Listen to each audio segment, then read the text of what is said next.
Hey guys, welcome to another video. I'm back, and yeah, first of all, sorry if I'm a little bit rusty. Been a while since I did one of these, because I took a break. I took a break after the September through December that just passed.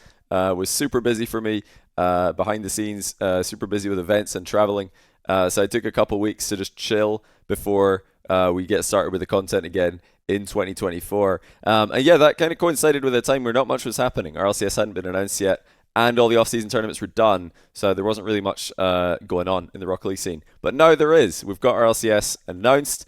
It's announced to be starting this month, so that's obviously a big topic to talk about. And I wanted to go and record a video for you guys so I could tell you what I think about it.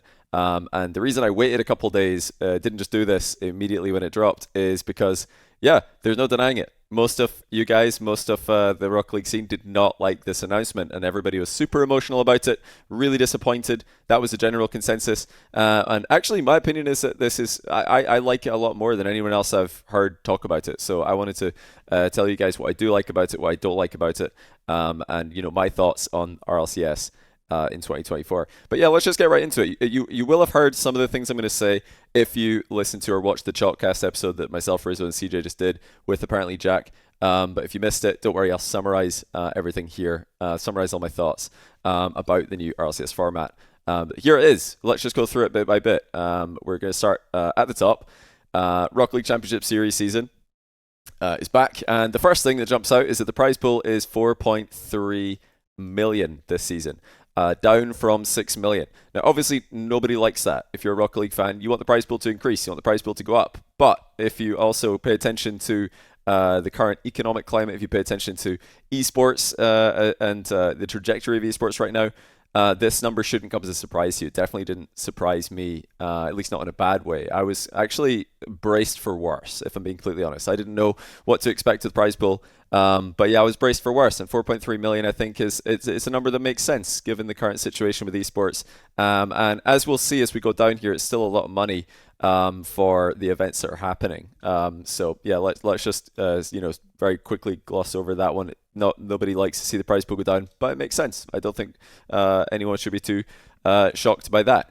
Now, yeah, going into the format, what's RLCS doing with the format for 2024?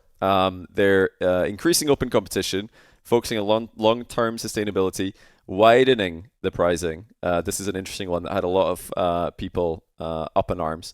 But yeah, there's going to be 2 majors instead of 3 this season. This is something that I've actually asked for many times. It's something we've talked about in the Rocket League scene a lot, that having 3 splits, 3 majors and a Worlds, it's a long time, and it's a lot of Rocket League, a lot of RLCS in the calendar, not a lot of room for other events. If you look at the past couple of seasons, well, the past couple of off seasons, not this one. This off season was longer. The 2 before this, nothing really happened. It was like month, and then RLCS is back. So I actually like this more. I think it's a good balance for how much RLCS there should be in a season compared to 3 majors. But yeah, I think a lot of people didn't like this because there's one less LAN. People like LANs. But I'm hoping that, with the increased time available in the calendar, now that there are only 2 majors and a World Championship, hoping that something else will fill that gap. It's not like we want nothing to be happening. I think it's just better if there's something else that isn't RLCS happening, preferably a LAN, but we'll have to wait and see. So I actually like this, even though I think most people didn't like this. Now, going on to the actual formats, there are 3 open qualifiers. Okay, that's kind of the same as what they did last season. And then there's going to be 3, what are they calling it? Online? I think they're just calling this all open qualifiers. But it's essentially the same as last season. There's 3 regionals and then a major. And the format for every single one will be double elim to get to top 16, and then Swiss to go from 16 to 8, and then single elim to go from 8 to 1. Now, I do like that they've standardized the format. There's not going to be a different format every split. That, I think, is a good thing. It helps, casual fans follow what's happening and get familiar with the format, so that next time it happens, they're like, oh yeah, I remember how this works. You don't need to keep on figuring out what's going on, as I'm sure you guys loved to do with Salt Mine 3. Very simple format that was not difficult at all to understand. But yeah, the thing about this is not in the announcement, but has kind of been talked about in the pro scene. Apparently, the seeding for this stage, the open qualifier bit in this tournament, is based on ranked, which isn't actually a bad thing. I think that's fine. That encourages pro teams, pro players to play ranked. which will encourage people around them to play ranked because you get to play against pros. So I don't think that's inherently a bad thing, as long as Psyonix and Epic can get on top of account boosting and win trading and really make sure that those accounts aren't affecting the seeding, aren't getting into the events, which I'm sure they should be able to do with the back-end information that they have. But the one thing that isn't written here that I'm not a fan of, I'll be completely open and say that, is that apparently if you are top seed in your region, you just won a regional last weekend, you have to start again in the next open qualifier. You don't get auto qualified back into the next regional. So regional 1, if you won it, you start again at the same place in regional 2 as everybody else. The reason I don't like that is that although it does give every qualifier a real cutthroat feel to it, that's good. The qualifiers are going to be entertaining for the neutral fans especially, because every single time you're going to see all the big teams in there fighting for their life, it's definitely entertaining.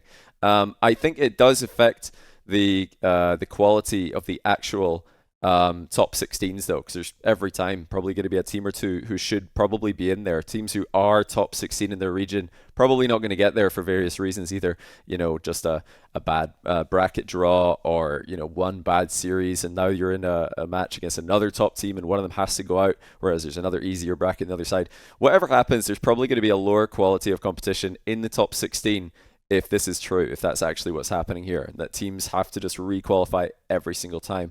I would prefer, kind of what happened last season, where top 8 automatically re-qualified every time, and then the next 8 in line got put into the last stage of the qualifier. They didn't have to go all the way from round 1. So, I mean, that's not in here. This is all rumors that's been discussed by pros. Like apparently Jack's very open about this in the Chalkcast the other day.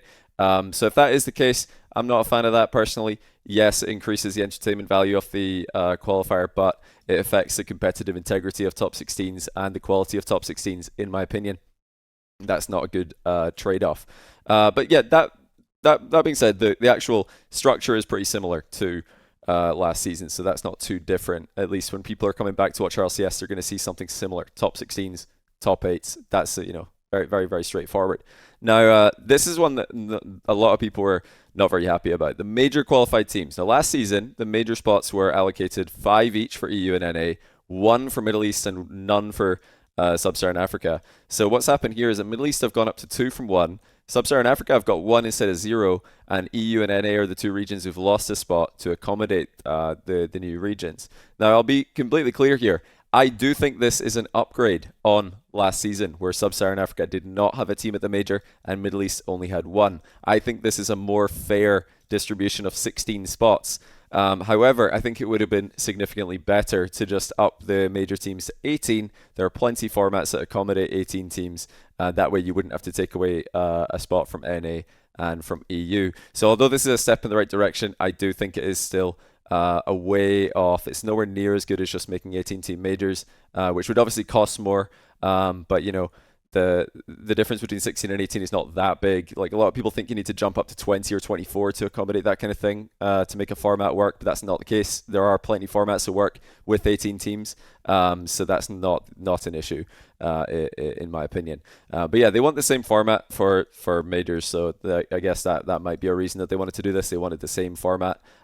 So, sure, there is at least some consistency with the format there. I still wouldn't say that is a good trade, though. Overall, I think it would have been better to just go up to 18 teams, not take a spot away from NA and EU. However, welcome MENA 2 and SSA. That is a big win. That is definitely a plus for this.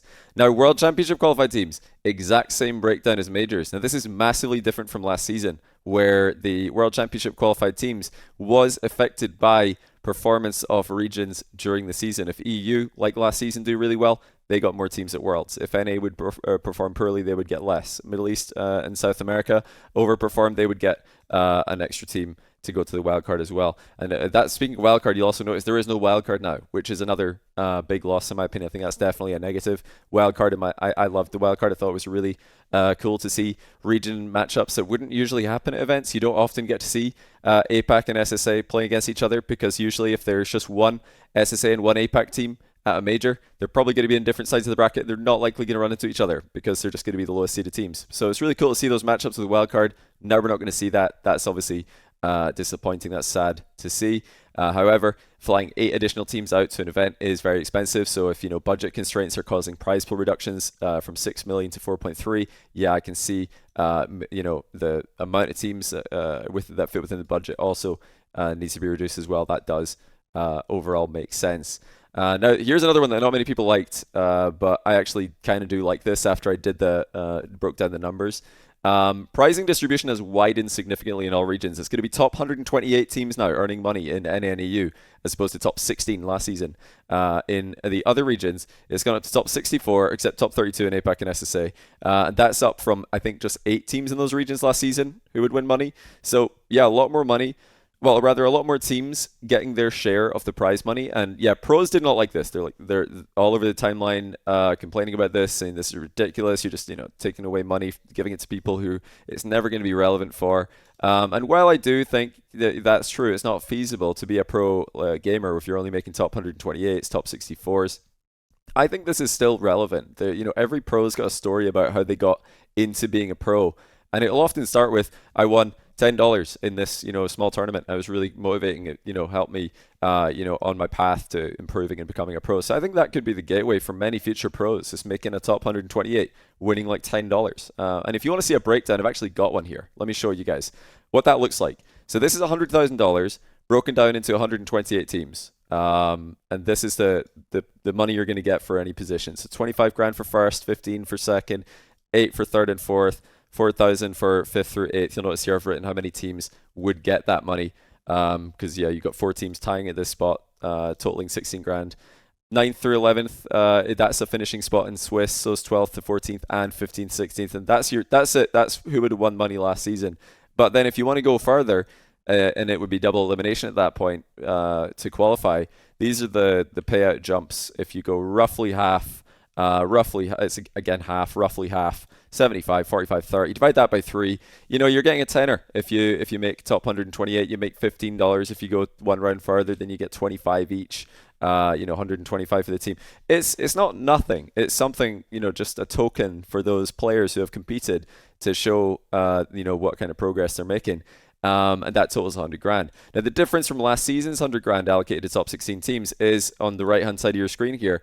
No change for teams placing 5th to 16th. None. You're going to get the same. The only difference is we've taken 5,000 from first, 5,000 from second, and 500 from third and fourth, which it actually comes to, minus 1,000 because you got 2 teams at that level. So that's where the additional 11 grand is coming from. These numbers down here, I think that they do add up to 11 if I'm not mistaken. Let's see. Let's just go test it. It does. Yes, that's where it's coming from. But yeah, I don't think that's bad. I think that's fine to take 11 off the top 4 teams, especially when you look at last year's jumps. The jump from third place, you win your semi-final, you've just made what is that, 11,500? Then you only get 10 for the final. It doesn't even make sense. You should be getting more for the final, in my opinion. So I think this is fine. I overall like the prize distribution getting spread out more. I think it encourages people to play. It'll give a lot of players like a little something to justify the time investment, and it will no doubt inspire future pros at a very small cost to top teams. I mean, if you're getting first, seconds, you're probably making a whole lot of money anyway. It's these teams in the bubble that are that are usually struggling a bit more, not your big dogs at the top. But okay, let's move on here. We don't want to get stuck on that forever. Minimum age to compete in RLCS is now 13 years old. This has been known for a while, I think. But yeah, I'm not a fan of that personally. I think it's too young. This is, I think, in line with how Fortnite operates, which is probably why Epic have decided to do this. But I'm not personally a fan of this. I think it's too young to be pursuing such a volatile career at a very important time in your life. And I've gone on record as saying that many times. I would have actually hoped that the age would go up, maybe to 18 in the future, to be a pro Rocket League player. But it's gone down, I think, probably to be in line with Fortnite. And hey, if you're now able to play RLCS, you're 13 years old watching this, congratulations if that's something you want to do. Because I'm sure this feels really good for all the 13-year-olds, all the 12-year-olds, 14-year-olds out there who wanted to play RLCS and they couldn't because of their age. I bet it feels pretty nice to be able to play now. So good, good for you guys. Nobody is, I think, saying that they don't want 13-year-olds in RLCS at the expense of those people. It is, mainly just looking back at life experience and thinking, would that have been a good idea to dedicate that much time to to something like RLCS at that age? Probably not. Probably most of us who are older would say no, it wouldn't be. But hey, if that is you now and you're in there, make the most of it. Be responsible. Stay in school, pass your classes, and make sure to keep your social life and everything else going strong as well. Because yeah, you can definitely, especially at that age, get really good at Rocket League without putting 120 hours past 2. You can probably get better a lot faster because you're younger. You'll learn more quickly. Especially it seems with a game like Rocket League that has so many young pros. Yeah, a couple lines here about parent guardian permission will continue to be required. Yeah, I'd hope so. And then every minor the participants will need a parent guardian. Yep, coaches and managers need to be at least 18. I feel like that makes sense. Not really a lot to say there. Well, I didn't know that wasn't already the case, to be honest. And then, yeah, they've got the sign-up schedule and everything like that. We'll just scroll past this. Here's another one that I think a lot of people are complaining about, but I actually like, and that is that every event, every like EU event will be in the same days as the NA event, and MENA event, a SAM event, an OCE event. The events are all going to be on the same days. And a lot of people are up in arms about this. Pros don't like it. A lot of pros don't like it. A lot of fans don't like it. But I actually think it's probably overall a net positive. I don't know why so many people are against this as an idea. Time zones help this work in theory. If we think about this is a qualifier, that's a weekend itself. But these two lines here, they're the same weekend: Friday, Saturday, Sunday, 2nd, 3rd, 4th of February. Now Swiss stage is all on February the 2nd, all on the Friday. That's 5 series in a row, 5 best of 5s. I would assume. So if you do 5 in EU, 5 in NA, yeah, that's a 10-hour stream. Probably not going to get the best average viewership compared to before, because 10 hours is a long time. Not everybody can watch 10 hours. Not everybody wants to watch 10 hours. But I think for the Saturday, Sunday, the real big days, I think this could be an upgrade. And I like it personally. You're going to go 4 series in a row for EU on the Saturday, all the quarterfinals and single elimination, and then 4 for NA. That's 8 series. That is a lot. But again, I don't think everybody will be wanting to watch all those matches anyway. And then for the next day, the 4th, you're going to have both semis and a final. Both semis and a final. That's 6 series. That's perfect, honestly. So if somebody can keep up with who's winning in EU and NA, all split, and they only need to watch 3 different days, I think that's actually a really good thing. I don't mind this at all. And you think about it in a bigger picture, not just NA, EU. Start off the day, it could have OCE on, APAC after that, then you'd have MENA, then EU, then NA, then SAM. Maybe a little bit of crossover with some of the regions, but there's already crossover with some regions, so I don't know why people are acting like that's some crazy idea. MENA and EU last season, it was NA and SAM. EU and SAM, sorry. It took a few tries to get that right. Did crossover last season. MENA clashed last season with EU qualifiers. There was a lot of crossover last season, and nobody seemed to mind. So I don't mind if there's a little bit of overlap on these events. And if they really, really time it carefully in the last day especially, you could have one roll into the other and have like a big raid to the next stream. If it isn't all on the Rocket League channel. Could all be on the Rocket League channel even. That would be my dream, honestly. Start off the day, 3 hours OCE, 3 hours APAC, 3 hours MENA, EU, and then NA, SAM, whatever order. I don't think it matters. Probably NA then SAM to get EU and NA together, I would guess. But yeah, I don't think this is bad. I think this is good to have more weeks where RLCS main events are not happening. So there's way too much RLCS last season, way too much RLCS season before that, and the season before that, just way too much RLCS 3v3. Now there's more space in the calendar, and yet the only downside to this is pros will have to requalify. But I think the problem isn't that everything's on the same weekend. I think the problem is that pros have to requalify. I don't think like the top 8 teams should have to requalify. I think you should just auto bid straight into Swiss stage of this one if you got top 8 in this one. But yeah, if they change that, I don't know if they will. Don't think they will. But if they did, then pros would only be playing every second week, and yeah, you've done 3 weeks, and now you're going to a major. So it's actually the same amount of work overall as last season. Short transfer window. Feel like that might just be inevitable with how dates work. You can't always just a longer transfer window might be better, but I feel like transfer windows are always going to be chaotic. There's not much you can do about that. And yeah, very big gap actually between RLCS Major 2, June to be announced and September to be announced for the World Championship. That's a big gap, but we'll have to wait and see when those are announced. Maybe it's end of June, start of September, and it won't feel like as much of a gap. Yeah, like I said, we'll just have to wait and see. But that's pretty much it. I think that's a summary of everything. And to to summarize my thoughts, my takeaways. The let's start with the good. I think 2 splits is good compared to 3 last season. And I think as well that adding SSA and MENA is good. Great, actually. Standardized formats, good. Prize pool going to 128 teams. I like that. RLCS on the same weekends. I actually like that. I think it's going to be good. We'll have to wait and see how it plays out. But on paper, I think that's better than having more weekends. Past, you'd have to catch like 6 different broadcast days to know who's winning on NA and EU. In NA and EU. Now, if you want to catch NA and EU, you just have to watch 3 broadcast days to see who's winning because it's going to be on the same days. And yeah, 6-hour streams, EU into NA. I don't think that's that bad. I think it's going to be much easier to follow as a casual fan. And I think the hardcore fans are not going to have problems either. But yeah, probably just like inverse cheerleader effect when you put all those changes in there with the ones that are bad changes to announce, but mostly due to budget constraints. Yeah, you're going to get people complaining about them. So obviously no 18-team majors. That sucks. No wildcard sucks. No regional ranking spots. Prize pool reduction. But all these are budget things, except the regional ranking spots. I feel like there could have been a way to incorporate that again, which I'm so sad that's gone. That was Gibson and I that came up with that a couple of years ago. And we were really proud of it. We thought it worked really well. Thought it made it really cool. Every spring major since then had a crazy story with a MENA team trying to get a world spot for one of the other MENA teams back home. Really brought the regions together, and I think that was a cool thing to see. Some people don't like the regional rivalries. I do. So I'm gonna miss that. Regional rankings probably one of the biggest things I'm gonna miss this season. And yeah, no preferable seeding for RLCS teams. Those are the 2 big ones that I think. I don't understand why they've been taken out. I think they were just better with those things included. I think RLCS was better with those things included, and they don't cost anything. So those are the 2 things I don't really agree with. But yeah, everything else I feel can just be explained by budget. So I'm not too surprised by a lot of the other things.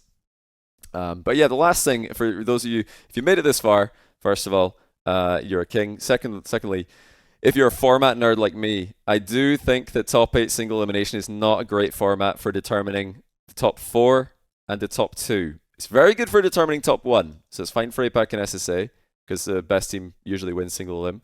But getting the 2 best teams in the final of single elim for Middle East, OCE, and South America, what if they're just on the same side of the bracket coming out of Swiss? What if they're 2nd and 3rd in Swiss? Because Swiss seeding. It's down to like game win loss and other things, and yeah, you might just end up with the 2 best teams on the same side of the bracket a bunch of times, and now your 2 best teams are not going to the LAN. I think maybe something like the playoff format that we used in Saltmine 3 would have been better at determining fairly the top 2 teams and the top 4, because now you want the top 4 teams, you need 2. If you want the top 4 teams to be qualifying, you best hope that none of them match up in the quarters. Otherwise, it's impossible.